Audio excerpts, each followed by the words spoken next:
राज्याचे खोकेबाज मुख्यमंत्री एकनाथ शिंदे कालच्या शिवाजी पार्कमध्ये झालेल्या इंडिया अलायन्सच्या सभेच्या मुळे किती विचलित झाले हे त्यांच्या आजच्या पत्रकार परिषदेमधून दिसते आहे।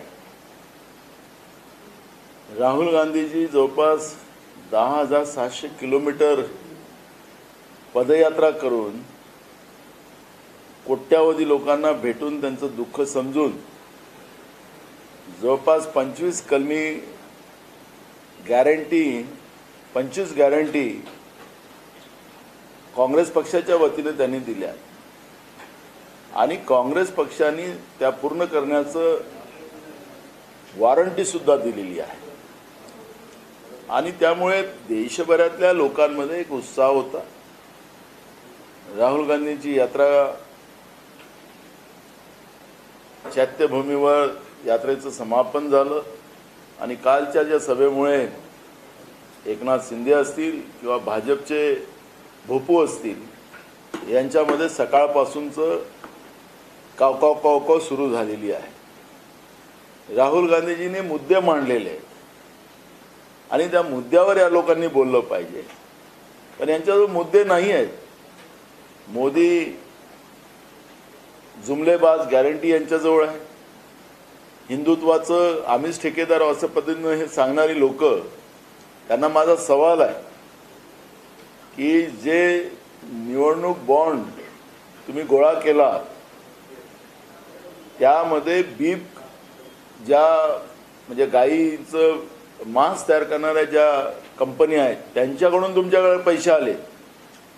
एकीकडे गाईला आई म्हणायचं आणि मोदीच्या सरकारमध्ये सगळ्यात जास्त आपला देश निर्यात काय करत असेल तर 1 नंबरमध्ये आला असेल तर गोमांस निर्यात करण्यामध्ये भारताचा पहिला नंबर आलेला आहे।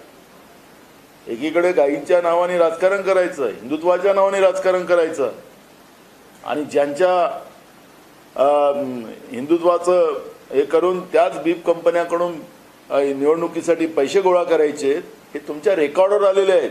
तुम्हाला हिंदुत्वाचा ठेका तुमच्याकडे नाही आहे, तुम्ही नकली हिंदुत्व आहे तुमच्याजवळ आणि आपल्या देशातलं जे सनातन धर्म आपला हिंदुत्व आहे त्याला ज्यांचे प्रमुख जे आहेत ते 4 शंकराचार्य आहेत, त्यांनी तुमच्यावर रोज टीका करतात आहेत, तुम्हाला सांगतात आहेत की तुम्ही हिंदू धर्माचे पाईक नाही आहात, तुम्ही हिंदू धर्म राजकारणासाठी वापरता आणि त्या धर्माला भ्रष्ट करताय अशा पद्धतीचं शंकराचार्य म्हणत असतील आणि तरी तुम्ही हिंदुत्वाची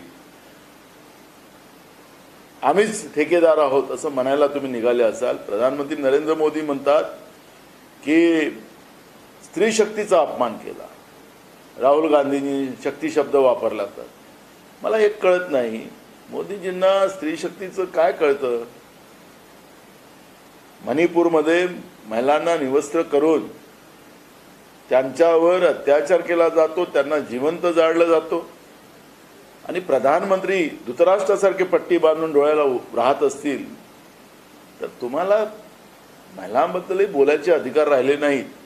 त्यामुळे हा फालतूचा पुळका जो तुम्ही आणून राहुल गांधींच्या त्यागाला, त्यांनी केलेल्या तपस्येला, त्यांनी प्रामाणिकपणे लोकांसाठी काम करण्याची भूमिका लोकांसमोर मांडून ज्याप्रमाणे राहुल गांधीजींनी 25 गॅरंटीज लोकांच्या समोर दिल्या त्याच्यात शेतकरी आहेत, महिला आहेत, युवक आहेत, गरीब आहेत, कामगार आहेत आणि त्यांच्या सामाजिक न्यायाची भूमिका घेऊन राहुल गांधीजींनी जी भूमिका मांडली ती देशाच्या लोकांनी मान्य केली आणि म्हणून घाबरल्यासारखे सकाळपासूनचं मग एकनाथ शिंदे असतील की भाजपचे भोपू असतील ते सकाळपासूनचं त्यांचं कावकाव सुरू झालेली आहे। याला आम्ही भीक घालत नाही, ते घाबरले। राहुल गांधींच्या कालच्या सभेमुळे, शिवतीर्थावर झालेल्या सभेमुळे ते घाबरलेले आहेत आणि म्हणून या पद्धतीचा त्यांचा कांगवा सुरू झालेला आहे। याला आम्ही भीक घालत नाही।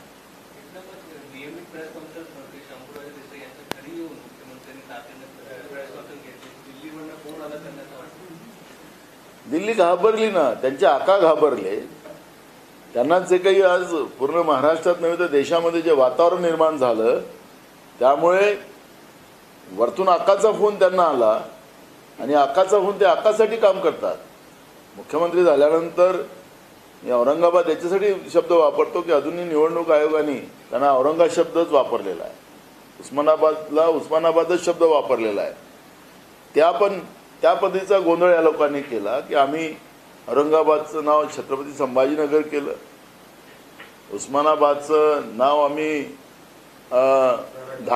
धाराशिव केलं, पण अजून कुठलाच रेकॉर्डला नाही. म्हणजे हे यांचं नकली नाव बदलवण्याचा जो प्रेम आहे ते पण आपल्याला या ठिकाणी दिसून येते. यांनीच मुख्यमंत्री झाल्यानंतर औरंगाबादला गेलेत आणि त्या ठिकाणी सांगितलं की माझे आका दिल्लीत आहेत, नरेंद्र मोदी आणि अमित शहा, आणि त्याच्यामुळे बुलेट ट्रेन राज्यातला सगळा उद्योग गुजरातमध्ये पाठवण्याचं काम यांनी केलं, खुर्ची टिकवण्यासाठी महाराष्ट्राला बर्बाद करण्याचं काम केलं. आणि म्हणून नियोजित प्रेस नसताना सुद्धा मुख्यमंत्र्यांनी या लेवलवर जावं आणि एक प्रकारे छत्रपती शिवाजी महाराजांच्या महाराष्ट्राचा अवमान करावं हे बरोबर नाही.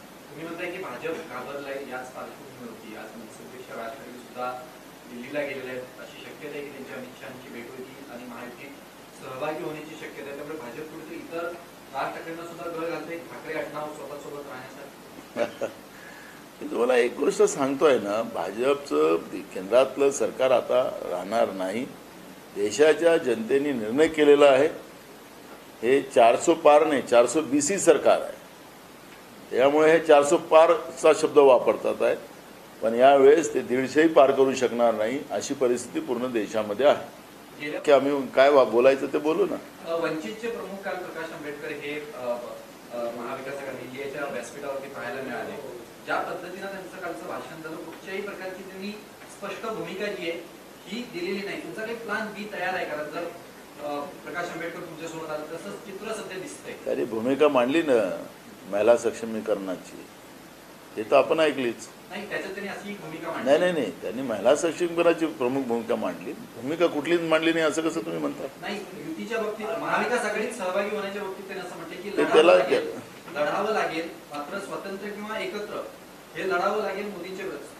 बरोबर नाही, त्यांनी लढावं लागेल मोदींच्या या अत्याचारी तानाशाही सरकारच्या विरोधात लढावं लागेल सांगितलं. त्यांनी त्यांची भूमिका स्पष्ट केली. त्यांनी वंचितकडून आज ट्विट करण्यात आलं, प्रणिती शिंदे कधी भाजप जॉईन म्हणजे दुसऱ्या पक्षात कधी जॉईन करा असं त्याच्यावर ट्विट करण्यात आलं. प्रणिती शिंदे आम्ही FIR करायला सांगितलेलं आहे. अशा पद्धतीचं आचारसंहितेच्या काळामध्ये या पद्धतीचं कुठल्याही पक्षाच्या नेत्याबद्दलचं या पद्धतीचं ट्विट करणं तो एक प्रकारचा गुन्हा आहे. आणि म्हणून मी प्रणिती शिंदेंना सांगितलं की तातडीनं पोलीसमध्ये तो गुन्हा दाखल करा आणि या पद्धतीच्या बदनामी करणाऱ्यांवर कारवाई करा, अशा पद्धतीचं आम्ही पत्र देण्याची सूचना केलेली आहे. वंचित महाविकास आघाडीत सहभागी होणार आहे का? होणार आहे का? कारण का ज्या पद्धतीनं प्रकाश आंबेडकर यांचे वक्तव्य असतील किंवा वंचितच्या काही प्रवक्त्यांकडून जे वक्तव्य येत आहेत, वाटतंय का तुम्हाला की विश्वास आहे का प्रकाश आंबेडकर तुमच्यासोबत? आमचा सुरुवातीपासून प्रयत्न चालू आहे, आजही प्रयत्न आहे आणि उद्या पण राहील. म्हणजे प्रयत्न अद्याप चालू आहे? आमचा प्रयत्न चालूच आहे. सांगलीचा तिला कधी सुटणार आहे? ठाकरेगड पण दावा टाकले आणि काँग्रेस सुद्धा सांगते की आमची विशाल पाटील. सांगलीचा तिढा सुटलेला आहे. सांगली हे काँग्रेसकडे आहे. आमचे विशाल पाटील आमचे उमेदवार राहणार आहेत. त्या पद्धतीचं काम आमचं सुरू झालं. चंद्रहार पाटलांच्या नावाची घोषणा झाल्याचं कळतंय. कशा पद्धतीचे संकेत सुद्धा चंद्रहार पाटलांना दिले शिवसेनेकडे, ठाकरेकडे? आम्ही सांगितलं ना, आमचे उमेदवार विशाल पाटील आहेत. त्याच्यामुळे आम्ही आमच्याकडून विशाल पाटलांना कामाला लावलेलं आहे. शिवसेनेनं कोल्हापूर सुद्धा ही जागा सोडली, कोल्हापूर जागा सोडताना त्यांनी सांगलीचा आग्रह धरला. त्याच्यासाठी शिवसेनेला काही दुसरी जागा तुम्ही दिली या सांगली आणि कोल्हापूरच्या बाबतीत? ते आम्ही चर्चेत निकाली काढू. नाना, एक प्रदेशाध्यक्ष म्हणून सांगलीचा पहिला उमेदवार डिक्लेअर केला.